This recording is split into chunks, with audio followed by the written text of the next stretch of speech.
Okay, so did you hear about the guy? This is funny. The guy that that was working at the Waffle House No. for 4 months. For 4 months. No. He was working at the Waffle House for 4 months. I got to read it to you because this is like hilarious. So he was working at the Waffle House for 4 months and he wasn't actually an employee and nobody knew. And he was Wait, what? Wait. He was working at the Waffle House for 4 months. Here, it says it here. Okay. So it says that he was working at the Waffle House for 4 months. Terrence Coleman, 31 years old, working at the Waffle House for 4 months. One day, they said he simply walked in the kitchen one night wearing black shoes, a sweat towel over his shoulder, and the confidence of a man who says, "Watch this," before every bad decision. They said he never looked lost, one waitress said. He yelled things like, "Where my hash browns at?" Somebody's orders scattered. I mean, seriously. They said he would call bacon breakfast ribbons, seasoned everything with an alarming amount of enthusiasm, referred to eggs as morning meat, screaming, "Heal up," whenever plates left the kitchen, and cooking one steak entirely based on spiritual timing. One customer claims that Terrence stared directly into the grill and whispered, "You not finna beat me today." So wait, so the scheme, they're calling it a scheme, which I don't know that I like that they're calling it a scheme because, I mean, I think it's something different. The scheme reportedly collapsed after Terrence attempted to baptize a waffle in butter and calling it Southern creme brulee. So the police say Terrence was detained peacefully after trying to clock out despite never existing in their payroll system. And so when questioned, he said, to be fair, ain't nobody ever complained about the food. Good point. Good point. Did you not hear about that? I didn't, but I'm sitting here. Why? What was the point? Like, you were bored? Yeah, because you weren't even getting paid. You're spending your time at the Waffle House. You're spending your time at a Waffle House. I wouldn't mind spending a little time at a Waffle House. I mean, every day? No, just to eat. I don't want to cook the food. Wake up, shower, get dressed, and walk in. All right, y'all. What's your towel over your shoulder? You know when somebody got a towel over their shoulder when they cooking, they mean business. Yeah. Wow. They mean business. Anyway, y'all, you're like, and nobody knew. He wasn't even in their payroll, so nobody knew. My question is, they should be fired. Okay, that's my thing. Y'all don't even know who work here. Somebody said they thought he was just training at another facility for 4 months. It don't take 4 months to train at Waffle House. That's dedication, though. That's the biggest prank in history. 4 months of coming to work and not working, not getting paid. Was he retired? Did he have any money? He was 31. You talking about, was he retired? Wow. I would say no. Okay. That's crazy. That's crazy.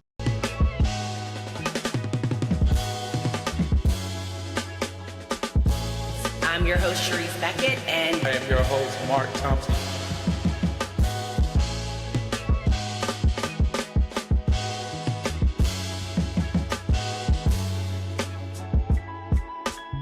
How are you? If you focus on what you did in the past, to lead, transform, shine. This is a great collaboration. Career Transformation Academy and Queens behind the scenes. Mark Thompson, Charise Beckett, about to tear it up. Anyway, y'all, welcome back to Corporately Speaking. I'm Charise Beckett. And I am Mark Thompson. And today, we are not talking about the Waffle House, but we are talking about something that I think almost every Black woman has experienced in some form, whether professionally, socially, personally, or publicly. This feeling of being simultaneously too much, not enough, too confident, too ambitious, too loud, too intimidating, too direct, too emotional, too polished, too independent, but somehow still expected to prove yourself, soften yourself, explain yourself, outperform, and make everybody else feel comfortable while doing it. And honestly, I think Black women are exhausted. We're not weak. We're not angry. Exhausted, because the amount of emotional calibration that Black women perform daily is something most people massively underestimate. And before I get started, folks, again, hit that like, share, send this to people. The more you send this out to people, this helps us get seen by people who have never seen the podcast before. So it's important that you do that. Hit the like button and share, please. My hair's looking crazy. Sorry. It looks good. Just yeah. Okay. So the crazy part is a lot of people don't even see the calibration. Like, they only see the reaction. And they don't see the restraint beforehand. So they just see the constant internal editing. And I hate that for Black women. But honestly, a lot of Black women spend entire days managing perception before they even get to focus on performance. So, like, let's say this. How should I say this? this is the things that they'll say, like, "How should I say this?" Or "How would this be interpreted?" Or "How direct can I be?" Or "How emotional can I be?" Or "How assertive is too assertive?" I know that's extremely exhausting as a Black woman. I thought I dealt with it, but you all automatically seem as strong Black women. I hate when people say that every time you see a Black. Well, I'm tired of being strong. I am. I mean, and I think that before I move on, I think that's the trope that I don't like is because you're always seen as being strong, saving people, a savior of this or that, and I really don't like that because it hasn't allowed us to move it. Now, a lot of us have chosen, but it has taken time for us to move into this softer phase of our lives, and it does take a toll on you. And what's wild is society often punishes Black women for the exact same traits it rewards other people. A Mhm. confident man is decisive. A confident Black woman, she might immediately become difficult or aggressive or hard to work with or intimidating. And after a while, that does create the constant pressure to emotionally manage how other people experience you. And that is labor. It's invisible Mhm. labor on top of the other invisible labor that you have just being a woman anyway. And I know this is going to be hard for you to talk about, Mark, because you are not a Black woman, but you was raised by a Black woman. You guys got off the phone with a Black woman. Hey, I came from a Black woman, so I think I know y'all pretty well enough to talk about this next topic, which is too much. So this is the label that a lot of Black women get. You're too much. I mean, I think I know, but maybe it's too much in what I've seen, so it's my own. So let's talk about that. Like, I think too much is one of those Vegas. It's the Vegas most damaging labels Black woman ever received. So, because what does too much even mean? Like, what does that mean? Depending on where you are, you're in the workplace, you're in the public. I mean, twerking over my waffles at brunch. For me, that's too much. I don't want that. It's not even that. Okay, so that is a performance. That That's is it. like Yes. that. I mean, that to me is not even that. I don't want that either in my brunch. Right. At my brunch. My brunch is My brunch, I don't really want that, but yeah. I don't think that's the I don't think that's the thing. I don't think that's a part of what we're discussing though, right? Like You're right. You're right. Just well, I guess we got different characters and places where we put too much. Just talking about myself okay. But too much, we're talking about too much ambition, too much confidence, too much personality, and too much honesty. Half the time too much just means you're making me feel uncomfortable. You're making me uncomfortable. and before we move on, that's why last week's topic was very like I think it has a dynamic part to it when we talked Mm, about Cheyenne Bryant and the mhm, the doctor conversation because on one end there is a societal expectation for us to have all of these things like all of mhm, these mhm. you got to be the to get here and you got to do more to get where but at the same and I mean and her like people I know they come for her like demeanor and like how she I mean she would cuss I just heard her cuss Torre out all the way out on a podcast. I think it's old but Pastor Torre? no, the, I'm thinking about Torre from the Potter's house, but never mind. Go ahead. I'm talking about, like, from MTV Yeah, maybe, yeah, yeah. like, Got you you. know who I'm Got talking you. about. Yeah, yeah, yeah. Got you. Anyway, and I thought to me that was like, "Oh, I probably wouldn't do that on a" that's just not the way I would but that those are the things where people will say I don't know how the conversation went with them. I saw only a snippet, so I don't really like Mhm. to like, if I don't see the whole thing, but I think he was trying to wrap up a show, and she was like, "Don't F and talk," she used dropping the F-bombs and this and that. Is that And too much? that's I thought for the platform, it probably was. I thought that for me, that was but I'm not here to tone police that woman. Like, my only thing last week was, I mean, if you're gonna say you a doctor, just be a doctor. You know what I mean? Like, actually just do it. And especially when you're dealing with mental health and things like that. Like, to me, Mhm. that was my only thing is like, hey, if you're gonna say you're this, actually please be it because somebody did this, took a lot of work, time, and are credentialed and certified and licensed to practice this work. If you're not, then just don't practice it or don't say and just don't say you're a doctor if you're not. What do you think about what she's doing now? Like her clapback, she's going on there and Doubling down. like, I am who I am, and out here showing her body off and all that stuff. Is that too much? I don't think so. I'm not going to police her body. I think that she is entitled to look however she wants. My thing is, that's the other thing. Why can't we just be sexy and smart? Like, that is the thing. I get that, but it's the clapback. It's like I Well, got money, I what look is her good. clap back I'm, though? I know that's what she posted. She posted a thing talking I about mean, she I do don't look care. good. Now she I look don't care tired about now. what They done y'all took her think. through the I'm still ringer. doing me. I'm like, What they got to do with the book? Sell the book. Go, doctor. Well, I think that but I think that no, I don't think it's too much, but I really just don't think that it's relevant to I don't Right. know what the end goal is. Like, I'm like, okay, is your end That's goal the to be point. seen for your expertise? Like, what are you trying to do? And maybe her achievement is trying to be visible, and that is whatever, you know. But Yeah. I don't know what her end game is to just like kind of double down on it. Like I don't know if you really are a doctor. I really don't give a fuck. I mean, shit. I mean, damn. Really, what I do care about is people practicing in fields where folks should be licensed, and I take that very seriously. I take mental health very seriously, so I have that's my only issue. I don't care if you're a doctor. But I do think I don't know what the end goal is, but that's what I'm saying. Like, look at your even is that too much? Why is it too much? Do you think that's too much? For what? Here's what I think. I think He's like, I'm about to get in trouble. I'm about these to get are in trouble. very serious positions in life. Like, I don't want a therapist that I know is on social media trying to get clout and showing her body off. Why? What's that got to do with No, you no, and no. your I'm just problems? saying. Think about remember we talked about this last week. Social media, it's about perception, it's about validation. Yes. But I'm not going to that therapist. My therapist is studying and giving me the best facts and Research. giving me research and giving me books that can help me, not the most popular. I don't want the most popular therapist. I want Well, the don't one you who's want going somebody that people go to, though? I don't know if nobody I know goes to her. So But what I'm saying is, don't you want them to have another client base to actually be practicing their skills? this might be me. I don't always go to the fan favorite. Like That doesn't mean yeah, fanfare, but do you want yeah. somebody to got you as the only client? Well, how they but Well, if you tell me you're a doctor and you're not, I'm not going to you for one thing. okay, But when I find out your credentials don't matter, I'm already disqualified you. I'm going. yeah, you're not, yeah. Yeah, my therapist is her stuff is on her wall and her graduation pictures. I'm like, he's a doctor. I ain't even had the research. You said, "Well, if I find out you're not a doctor, I'm not going to you I'm anyway." not going to you. Yeah, what's the point? Oak Stokes. Well, honestly, I do think Black women learn from an early age that confidence does get interpreted differently coming from us. There are Black women who learned very young, and I am one of them for sure. Don't be too loud, which I still am loud. Don't Hmm. be too opinionated. Don't be too emotional. Don't be too assertive, and don't make people uncomfortable. And that creates this constant self monitoring. Meanwhile, other people are just existing freely, able to Hmm. exist how they want to exist. Yeah, and that's where confidence versus likability starts to become a real issue. Didn't So we talk about this? yeah, yeah.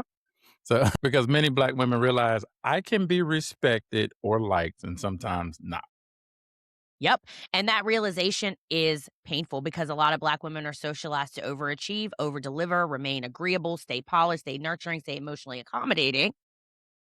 That is nearly an impossible standard, especially professionally. Hmm. And because eventually every successful Black woman hits a moment where she has to choose, am I going to prioritize effectiveness or emotional comfort from everybody around me? At one Hmm. point, you're going to have to deal with that. And honestly, that's where the backlash often begins. Yeah. Yeah, I had a point I was gonna talk about earlier, but it's gonna come back to me. I'll keep it You moving. forgot it? Yeah, I did. It's so much. This is packed. I see why people want us to expand more because we were packing a lot of content, and I think can go in multiple directions I mean, yeah, with we this. can I mean, we definitely can build on things. I think, like Yeah, and what we could do is maybe, like, look at our last shows and kinda dig some things out of there to, like, yeah, that we've seen people wanted to expand on. Because 'cause I've heard that too, like, last week's episode really hit with a lot of people, and they were like, my girlfriend was like she came over my house this weekend, she was like, "Man, I wish I would've really went, like, a little bit mm. longer on the topic because there's so much that you can really dive into in that." Yay! We were trying to get the attention span because we know y'all don't like 2-hour podcasts. Y'all want Exactly, 30, and 30 yeah, right, minutes is sweet spot. we're trying to, like yeah, we're trying to compress things into Uh, 30 minutes, so we'll extrapolate stuff. Yeah. Well, that's why we gotta go live. I think that's when we can talk our heads off. Yes. Yeah. So moving to the next area is just current culture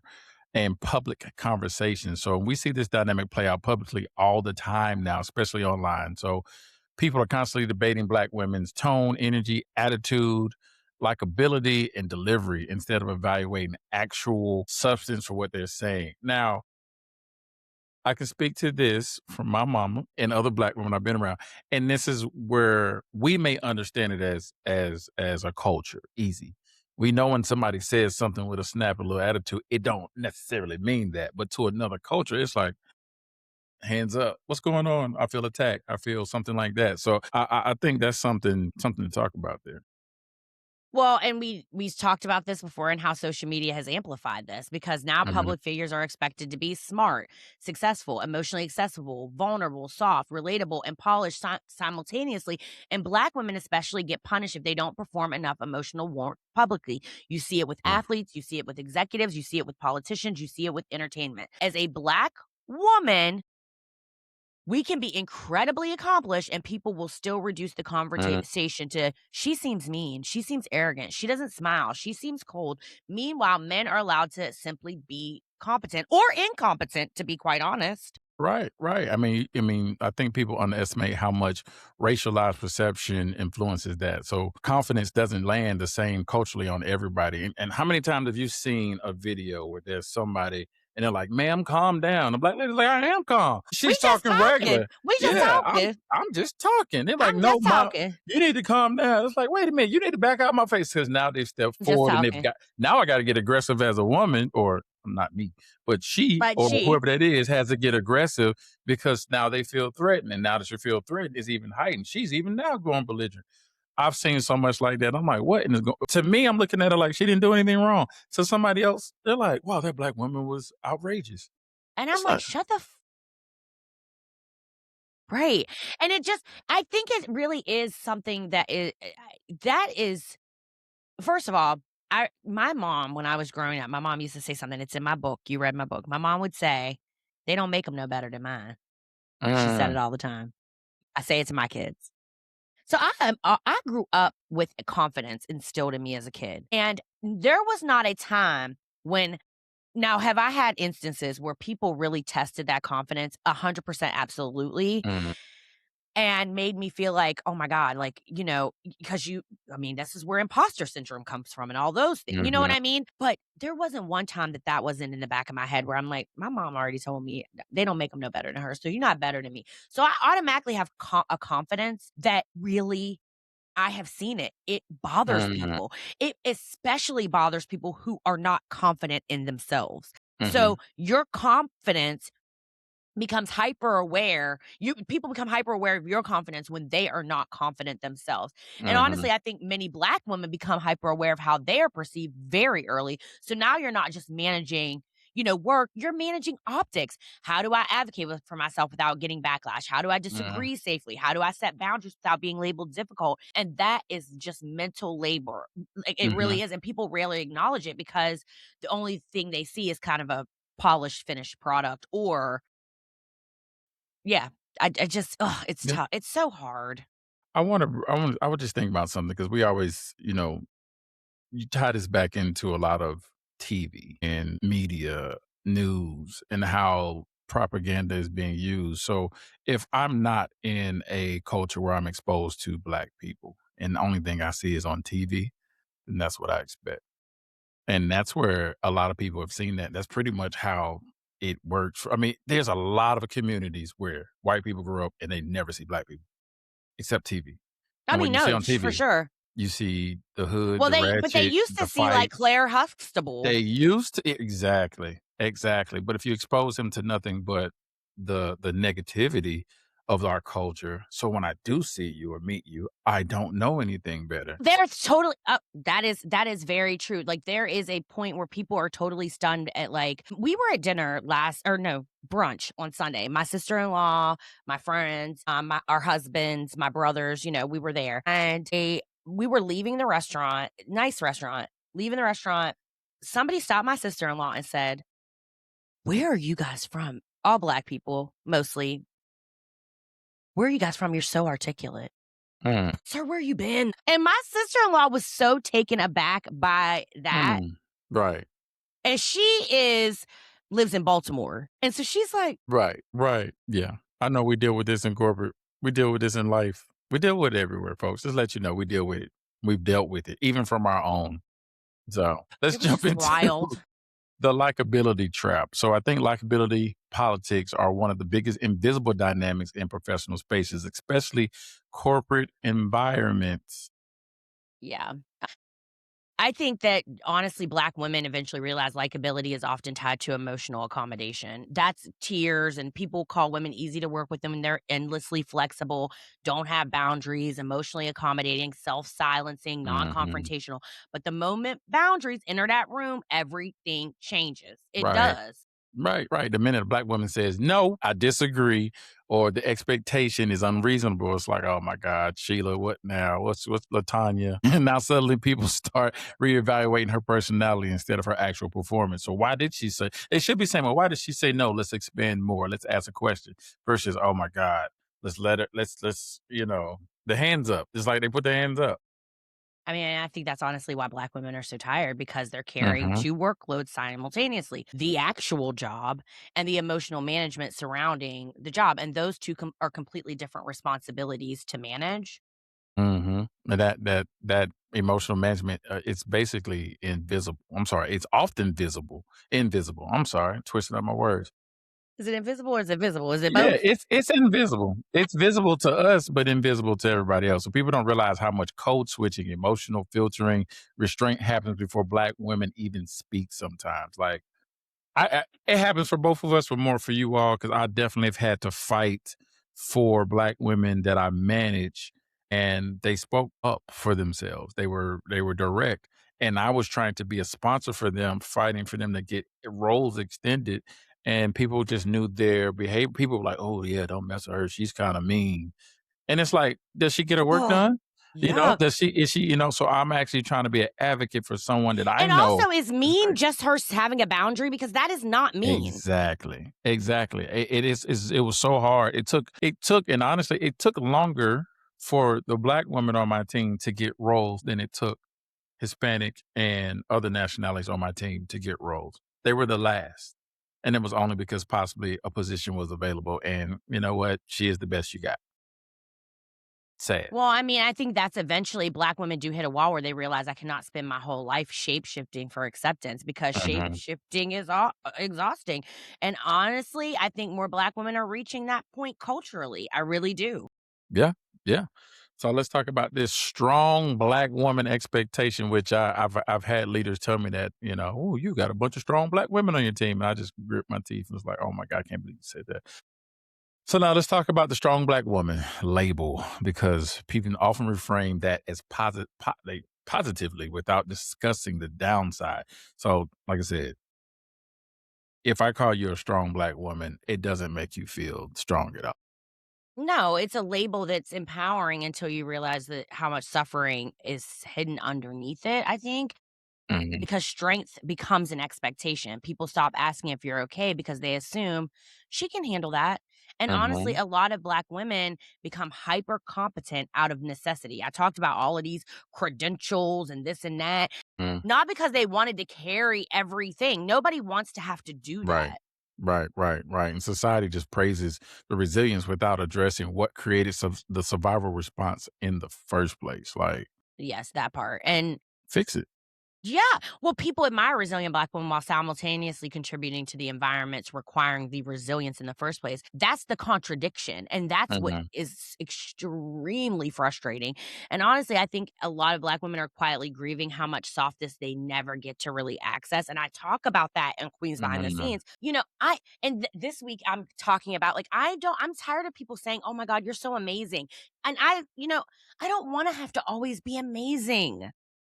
Because survival has become an identity.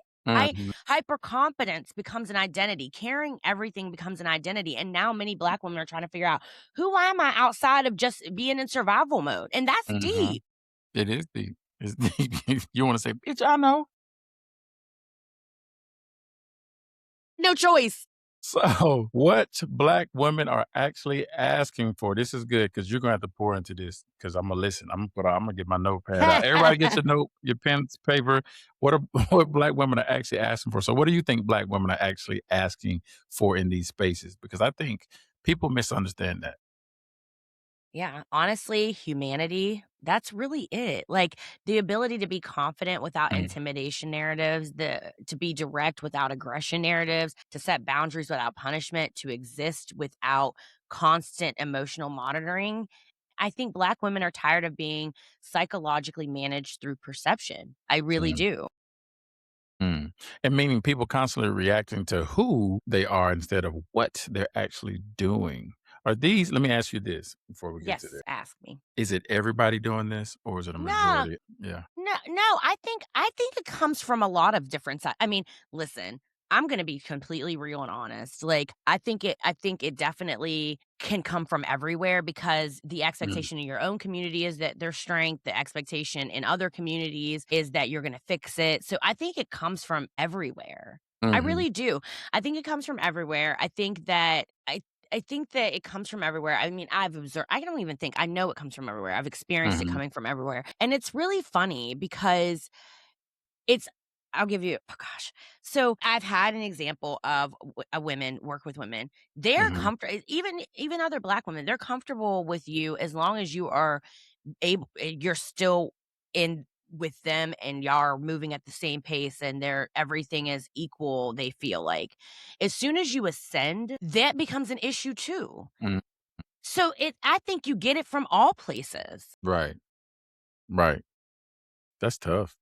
It is. It really, really is because as a black person and as a black woman, you always wanna pull everybody up with you because you really want Mhm, people and I remember Tyler Perry saying, "Everybody can't fly at the same altitude as you," and right. that is some real shit, like, they can't. But you do wanna get everybody to, like, a place where it's comfortable for them, but then you realize that, like, as soon as you it seems like you're in an ascend and maybe they're not in the same ascend and y'all are in different directions, but they're fine with their ascend, but they don't really Mhm, want you to ascend. It becomes another expectation of, well, now I gotta act like I don't like things that I actually really think are luxurious, or mhm, now I gotta act like or even in the workplace where you gotta like they want like you're no longer one of the ones that can like do the be a like it's very hard to explain, but it's not hard to explain. I'm really watching my I words, but got you. Yeah, yeah. yeah, but I do think I do think it becomes hard, Mhm, and it is very tough, and it does get to be emotionally very draining. I mean, and that's why this conversation matters because discomfort is not the same thing as wrongdoing, right?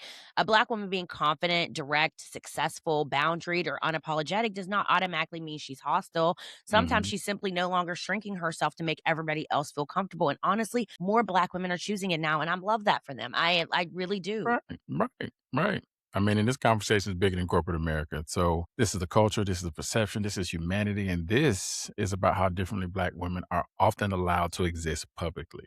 And that's what I was just saying, it's bigger than just work, it's, like, more than that. That's why when you ask me, "Where do you think it comes from majority?" I think it's different parts of it come from different areas of different communities because expectations are always there for black women to be something always to somebody.